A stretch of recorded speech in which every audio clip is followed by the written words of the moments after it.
The morning sun spilled over New York City, casting a golden glow on the bustling streets outside the View Studios, an unassuming building that, on this particular day, would become the stage for an unforgettable drama.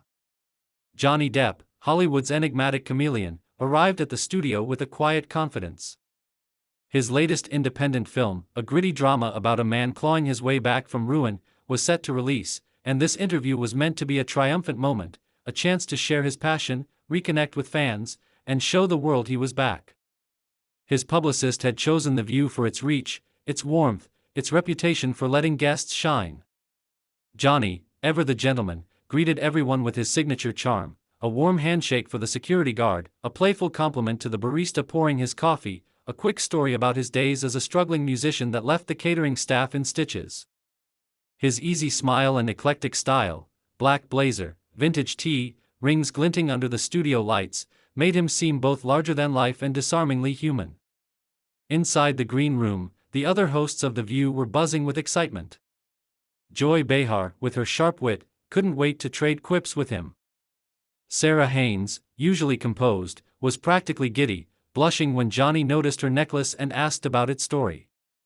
Even Sunny Hostin, known for her reserved demeanor, cracked a smile as Johnny recounted a hilarious mishap from a film set in Prague. The mood was light, the energy infectious. Everyone could feel it, this was going to be a great segment. Everyone, that is, except Whoopi Goldberg. Whoopi arrived at the studio in a storm cloud of her own making. Her staff had seen her like this before, sharp-tongued, eyes flashing with an edge that made even seasoned producers tread lightly. That morning, she'd snapped at a makeup artist over a minor brush stroke and dismissed a production assistant with a curt wave when they dared suggest a change to her notes. Whispers circulated among the crew, maybe it was the brutal review her latest comedy special had received, or perhaps it was a clash with network executives over her contract. Whatever the cause, Whoopi was a live wire, her mood a stark contrast to the warm anticipation surrounding Johnny's arrival. She sat in the corner of the green room, flipping through her notes with a scowl, barely acknowledging Johnny's attempts at small talk. When a producer tried to brief her on the interview flow, she cut them off. "I know how to do my job," she said, her voice low and final. The show began as it always did, the familiar theme music, the host's banter, the audience's applause. But regular viewers might have sensed something off. Whoopi's usual humor was laced with a biting edge. She interrupted Joy's take on a political scandal with a dismissive scoff, and when Sunny tried to pivot to a lighter topic, Whoopi cut her off with a curt, "Let's move on." The other hosts exchanged glances, their smiles tight. The audience, packed into the studio with a mix of tourists and die-hard fans, shifted uncomfortably in their seats. Then came the moment everyone had been waiting for. "Ladies and gentlemen, please welcome the one and only Johnny Depp." Joy's voice boomed with genuine enthusiasm as she rattled off his accolades, iconic roles in Pirates of the Caribbean, Edward Scissorhands, and now this deeply personal new film. The crowd erupted, some standing to cheer as Johnny strode onto the set, his loose ponytail swaying, his smile both shy and magnetic. He settled into the guest chair, one leg crossed casually over the other, and leaned back with an ease that belied the chaos about to unfold. "Thank you for having me," Johnny said, his voice carrying that familiar, slightly raspy charm. "I've always admired what you ladies do here, tackling the tough stuff with heart and guts." The audience ate it up, their applause warm and genuine. Sarah jumped in first, asking about his new film, Shades of Redemption. Johnny's eyes lit up as he described his character, a man broken by loss but searching for hope. "It's about finding yourself after the world's tried to define you," he said, his words raw and introspective. "I think anyone who's been through the ringer can relate to that." The hosts were hooked. Joy leaned forward, asking about the director's vision. Sunny probed gently about how the role connected to Johnny's own journey. The audience hung on his every word, captivated by his vulnerability. For a moment, it was perfect, a real conversation, the kind that makes daytime TV feel like a shared confession. Then Whoopi spoke. "That's a nice story," she said, her voice slicing through the warmth like a cold blade. "But let's talk about the real story. Your legal battles, your public scandals. Do you really expect us to buy this victim narrative?" The studio went silent. The air felt heavier, as if the oxygen had been sucked out. Joy's smile froze. Sarah's eyes widened. Sunny stared at her notes, clearly thrown. Johnny's expression shifted, just a flicker, but he kept his composure. The court spoke for themselves. "Whoopi," he said evenly. "I'm here to talk about my work, this film I poured my heart into. That's what matters to me today." Whoopi leaned forward, her gaze unrelenting. "Your work and your personal life aren't separate, Johnny. Your behavior, your choices, impacted your co-stars, your crew, your family. How do you justify that?" The audience shifted uncomfortably, some exchanging whispers. Joy tried to steer things back. "Johnny, tell us about the film's production process," but Whoopi held up a hand, silencing her. "No, Joy. We're not glossing over this. You want to sell redemption? Then own up to the damage you caused." Johnny took a deep breath, his jaw tightening. "I've never claimed to be perfect. I've owned my mistakes. But I won't sit here and let this become an ambush. Those issues were settled in court." "Ambush?" Whoopi's laugh was sharp, humorless. "This is accountability. You want to come on our show and spin a feel-good story, but you don't get to dodge the hard questions." The tension was palpable now, a live wire sparking between them. Sarah and Sunny exchanged worried glances, while Joy looked like she wanted to disappear. In the control room, producers were in a frenzy, debating whether to cut to commercial. But Whoopi wasn't slowing down. "You call it an ambush," she said, her voice rising. "I call it facing the truth. You've hurt people, Johnny. Your actions had consequences." Johnny leaned forward, his calm facade cracking just enough to reveal the fire beneath. "The only person hurting anyone right now is you, Whoopi. I came here in good faith to talk about my art, and you've turned it into a personal vendetta." "Vendetta?" Whoopi shot back, her eyes blazing.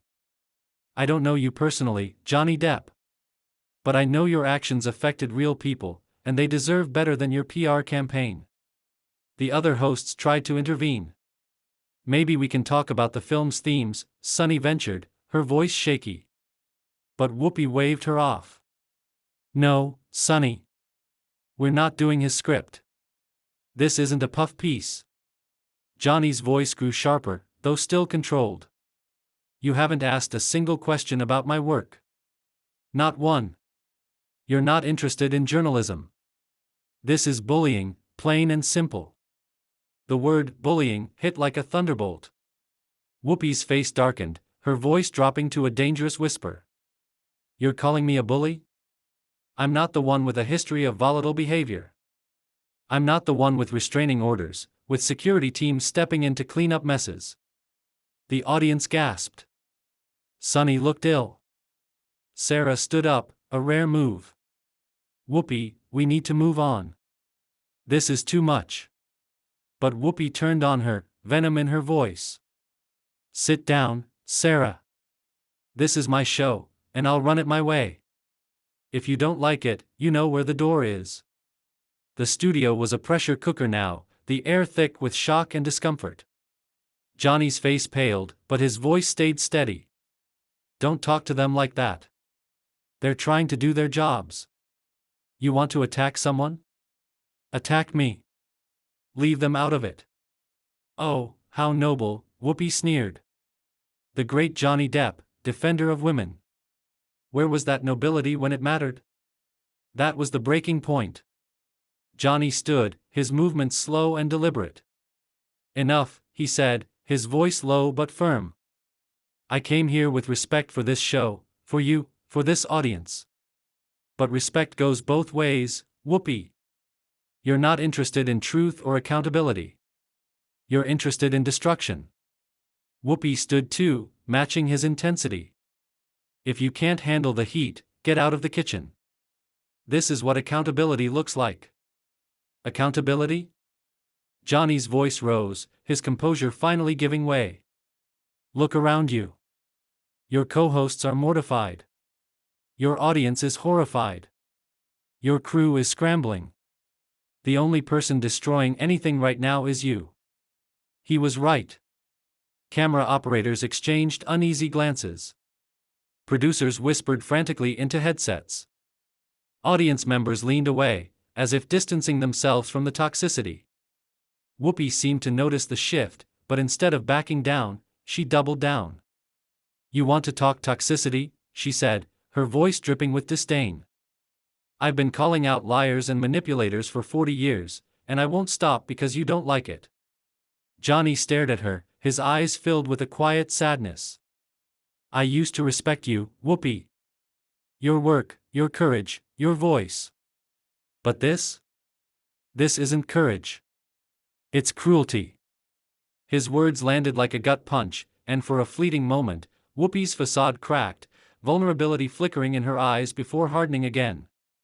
"Don't lecture me about courage," she hissed. "I'm not the one trying to rewrite history. I'm not the one who tanked my career with my own choices." "No," Johnny said softly, his voice devastating in its calm. "You're tanking your career right now, in front of millions. And you don't even see it." The silence that followed was suffocating. The other hosts stared at Whoopi, their expressions a mix of shock and disgust. The audience sat frozen, witnessing a train wreck they couldn't look away from. Then Whoopi spoke, her voice cold and final. "Get out. Get off my show. Security will escort you if you don't leave now." The audience gasped again. Joy's jaw dropped. Sarah and Sunny looked like they wanted to vanish. Johnny paused, taking in the room, the stunned crew, the shaken hosts, the silent audience. Then he spoke, his voice steady with dignity. "I'll leave, not because you're forcing me, but because I respect these other ladies and this audience too much to let this continue.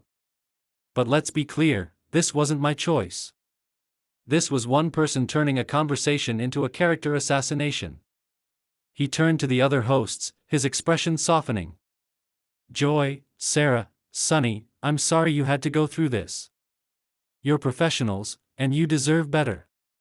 Then, to Whoopi, with quiet authority, "I hope you find whatever you're looking for, because this isn't it." As he walked toward the exit, Whoopi couldn't resist one last jab. "That's right, walk away," she called. "Just like you always do when things get tough. Just like you did when your marriage fell apart, when your reputation crumbled." Johnny stopped, his back to her. The studio held its breath, waiting for an explosion. But he only took a deep breath and kept walking, his restraint a stark contrast to her desperation. "Security!" Whoopi barked. 2 guards appeared, visibly uncomfortable. "Sir, we need to ask you to leave," one said, almost apologetically. Johnny nodded. "I understand. You're just doing your job." With a faint smile, he added, "I've been escorted out of better places than this." A few audience members chuckled despite themselves, and even a crew member hid a grin. Johnny's humor, his grace, shone through even now. Just before the exit, he turned to the audience. "Thank you for your time today," he said. "I'm sorry this wasn't what we planned. I hope you'll still check out the film, it's special, and the people who made it poured their hearts into it." Even in defeat, he was promoting his team, protecting their work. As Johnny disappeared through the doors, the studio fell silent. Whoopi sat back down, her earlier fire gone, replaced by something hollow. "That's what happens when people think they can control the narrative," she said, but her voice lacked conviction. The audience didn't respond. Joy, barely holding it together, said, "We need to go to commercial." The red lights dimmed, and the studio erupted into whispers. Crew members shook their heads. Audience members murmured in disbelief. The other hosts stared at Whoopi, their faces a mix of anger and betrayal. In the control room, producers scrambled to contain the fallout, knowing this was more than bad TV, it was a disaster. Social media was already ablaze, clips of the confrontation spreading like wildfire. Whoopi sat alone at the desk, smaller somehow, as if the weight of her actions was sinking in. A production assistant approached cautiously. "Miss Goldberg, the producers need to speak with you." She looked up, her voice barely audible. I was just doing my job." But the words rang empty. Meanwhile, Johnny walked through the studio corridors, flanked by guards who looked mortified to be there. One spoke up. "Mr. Depp, I'm sorry about what happened. That wasn't right." Johnny paused, his eyes kind. "Thank you. That means more than you know." Outside, a small crowd of fans cheered as he emerged, unaware of the chaos inside. He waved, his smile a little weary, and climbed into a waiting car. As it pulled away, he glanced back at the studio, perhaps wondering how a simple interview had spiraled into such a spectacle. But in that moment, Johnny Depp had done something extraordinary. He'd faced cruelty with dignity, spoken his truth, and walked away with his head held high,